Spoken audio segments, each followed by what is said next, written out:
Fala pessoal, beleza? Resolvi fazer esse vídeo aqui porque eu vi que bastante gente da minha turma ficou bem confuso aí com esse trabalho de arquitetura back-end, que o professor propôs para a gente construir uma aplicação chamada Midas, que nada mais é que um comparador de preço.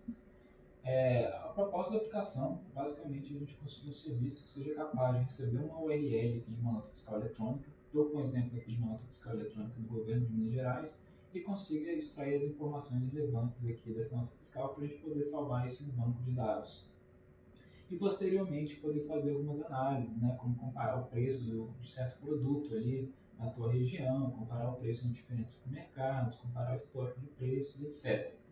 Então, aqui tem uma nota fiscal eletrônica do governo de Minas Gerais, a gente pode ver que a gente tem algumas informações interessantes aqui, como a cidade, o endereço do supermercado, do mercado que fez essa venda, o CNPJ, temos informações aqui dos produtos que foram comprados, com a quantidade, o preço total, temos aqui informações também complementares, informações gerais aqui da nota, que a gente vai ter em algum lugar aqui a gente vai encontrar a data em que isso foi feita essa compra. Estou procurando aqui, não estou achando. Achei a data de emissão. Então a gente tem algumas informações interessantes aqui que a gente pode estar extraindo para poder arquivar o nosso banco de dados para poder fazer essas análises futuramente.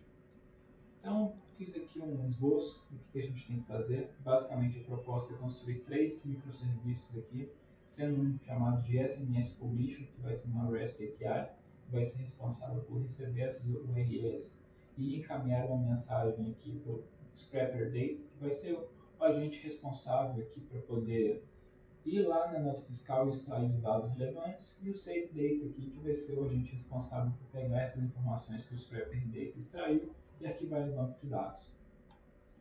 Estou com um esquema aqui do serviço para poder clarear um pouco mais o que a gente vai fazer, né? O primeiro serviço que a gente vai construir é um SMS Publisher, que vai ser uma REST API, que vai ter apenas um endpoint, que vai ser um post aqui no recurso MFE. Então, se a gente imaginar que a gente tem um usuário, esse usuário faz uma requisição a cada HTTP para essa REST API, a gente vai ter ele enviando aqui uma URL no body dessa requisição. Vai ser uma URL da nota fiscal eletrônica. Então essa REST API vai processar essas informações e vai devolver aqui uma resposta para esse nosso cliente, 201. A tua requisição foi aceita e aprovada. Então a gente pegou os dados aí da nota fiscal. O que essa REST API vai fazer? Ela vai ser responsável unicamente por encaminhar essa URL para nosso outro serviço, que vai ser a nossa Lambda Function, que a gente está chamando de Scrapper Data. Então, basicamente, ele vai receber essa URL e vai basicamente encaminhar essa URL aqui através de uma mensagem para a Lambda Function, que ela sim vai ser responsável por fazer o scraping dos dados aí da nota fiscal. Como a gente está falando de serviço de mensageria, pessoal, e estamos falando também de AWS, já que a gente está falando de Lambda Functions, a gente vai utilizar dois serviços aqui da AWS para poder permitir esse encaminhamento de mensagem aqui de forma assíncrona da REST API para a nossa Lambda Functions.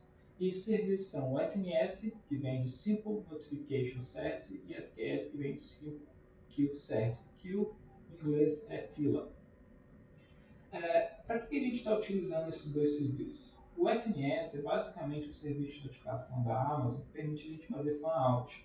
Quem já trabalhou aí com serviço de mensageria, como o Apache Kafka e o RabbitMQ, sabe muito bem o que eu estou falando. Estou com a documentação aberta aqui do SMS e a gente consegue ver que o SMS nada mais é do que um distribuidor de mensagens. Então a gente pode ter aqui uma pessoa que vai publicar uma mensagem no SMS e ele se encarrega de distribuir essa mensagem para diversos consumidores. Então ele serve exatamente para isso, para a gente poder distribuir uma mensagem para diversos consumidores. Beleza? E o SQS? O SQS nada mais é do que a fila. Então ele permite que a gente consiga enviar mensagens para a Lambda Functions, mesmo se esse serviço estiver disponível. Por quê? O SQS vai se responsabilizar por armazenar essas informações, essas mensagens, até que o nosso serviço aqui, o Lambda Function, volte a ficar disponível e vai consumindo essas mensagens ao longo do tempo. Então, essa estrutura aqui provê resiliência para a nossa aplicação. E como eu falei, o SMS a gente pode conectar aqui, além da nossa Lambda Functions, outros serviços caso a gente queira no futuro. Não é o nosso caso agora, mas a gente tem a oportunidade de fazer isso no futuro. Como eu falei, essa Lambda Function é responsável para apenas fazer o scraping dos dados. Então, depois que ela fez o scraping dos dados, ela vai enviar uma mensagem e um contrato formatado aqui, né? Então vai tirar as informações relevantes, que são listadas aqui nessa mensagem, e vai enviar aqui para o nosso terceiro serviço, que é também uma Lambda Functions que a gente está chamando de Save Data. E ela sim vai ser responsável aqui por fazer a persistência desses dados em um banco de dados, né? Aqui nós vamos utilizar a mesma estrutura, SMS e SQS, e aqui mostrando que no futuro a gente pode conectar esse SMS aqui a outros serviços caso a gente queira. Como essa Lambda Function aqui é responsável por fazer a persistência dos dados no banco de dados, a gente vai ter conectado a ela um banco de dados, aqui a gente escolheu o Postgres para poder fazer esse trabalho, e aqui a gente tem aqui o script de criação de tabelas. Então a gente vai ter 3 tabelas, uma tabela de supermarkets, outra tabela de products e outra tabela de price history, para poder permitir que a gente armazene os dados aí de forma estruturada e possa fazer as nossas análises no futuro, beleza? Outra coisa importante que a gente vai precisar para poder fazer esse trabalho, pessoal, é fazer aqui a instalação de alguns tools, né, que a gente vai precisar para poder ajudar aí a gente durante o desenvolvimento. Um é a CLI da AWS e outro é a CLI Sun, que também é um serviço aqui da AWS que a gente vai estar instalando. Então, vou estar ajudando vocês a fazer essa instalação. Bom, pessoal, como mencionado anteriormente, eu vou estar auxiliando vocês aqui na instalação das CLIs, né, que a gente vai precisar para poder fazer esse trabalho. Mas antes de começar, quero fazer um disclaimer. Eu estou aqui na máquina Windows, e nessa minha máquina Windows eu já tenho essas duas CLIs instaladas. Então, que a CLI da AWS já está instalada e também a CLI do Sun também já está instalada. Então, devido a isso, eu vou estar utilizando aqui o meu WSL, né, que é nada mais que uma máquina Ubuntu que eu tenho virtualizado aqui na minha máquina física, né. Então, basicamente, um Ubuntu na versão 22, versão LTS, e é ela que eu vou estar utilizando para poder fazer essa instalação aqui junto com vocês, beleza? Vamos começar a fazer a instalação da CLI da AWS. Já estou aqui com o link do site de instalação aberto, está na versão 2. Quem tiver no Windows, só clicar no Windows aqui e seguir esse passo a passo. Vai ter que fazer download aqui do instalador, vai ter que seguir alguns steps aqui, né, no CMD, né, que é o shell do Windows. Mas como no Linux, vou seguir aqui os passos do Linux. Muito importante, selecionar a arquitetura do processador, né? Eu estou aqui no x68, 64 bits, então vou seguir aqui esse passo. São 3 comandos que eu tenho que executar aqui. Primeiro comando para poder fazer o download, né, do zip do instalador, utilizando o curl. Segundo comando, eu vou ter que fazer um zip desse download que eu fiz. Então, se eu der um ls aqui, procurar por tudo que tem na AWS, no diretório atual, vocês vão ver que eu tenho aqui um zip, né, do CLI versão 2, que eu acabei de fazer um download executando aqui o comando do curl. Como eu tenho esse zip, consigo fazer um zip dele. Vou dar de novo para poder listar os diretórios que contém a AWS. Vocês vão ver que um zip produziu aqui um diretório AWS. E o que eu posso rodar nesse diretório aqui? Aqui dentro eu vou ter um script de instalação. Então, se eu rodar aqui como sudo, né, eu consigo fazer a instalação dessa CLI. Eu vou te falar, you can run now, AWS version, que você vai ter aqui a versão da CLI que você acabou de instalar. Então, instalada com sucesso aqui a CLI da AWS. Dito isso, vamos fazer aqui agora a instalação da CLI do Sun. É a mesma coisa, quem está no Windows tem o passo a passo do Windows, aqui é mais simples, é só fazer o download do instalador e seguir o passo a passo do instalador que você vai ter instalado aqui o Sun. Para o Linux é um pouco diferente, eu vou ter que fazer aqui também o download do zip, né? Clicando aqui para poder fazer o download. Muito importante antes de selecionar a arquitetura correta, né? x68, a arquitetura que eu tenho aqui, acredito também que vai ser a arquitetura que vocês têm no processador de vocês. Cliquei aqui então, fiz o download, está carregando aqui o download.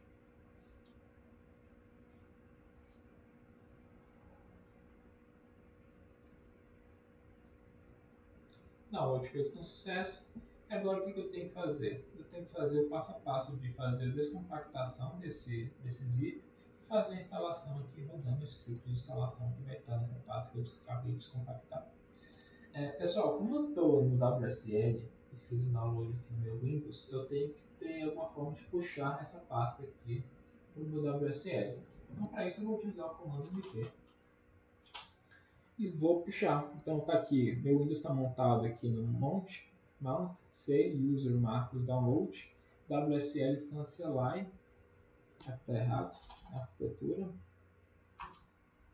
x68. Vou copiar não, vou mover ela para meu diretório root aqui do meu WSL.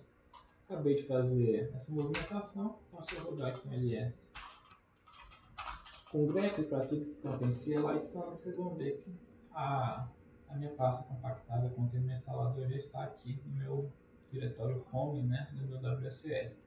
Então, o que eu preciso fazer agora? A descompactação dessa pasta.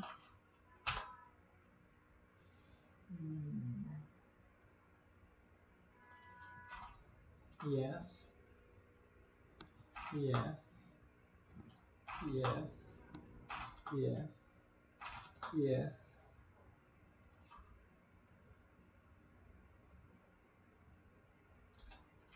Nossa. Yes para tudo, né? Se eu rodasse o ar seria mais simples. Mas isso aqui deu. Agora que eu fiz a descompactação, posso rodar aqui o script para instalação. Falou que foi instalado com sucesso, então se eu rodar um SAM version aqui, vi que a CLI do SAM foi instalada. Beleza? Pessoal, então as duas CLIs foram instaladas, mas antes de a gente prosseguir, a gente também precisa fazer a configuração da CLI da AWS que a gente acabou de instalar.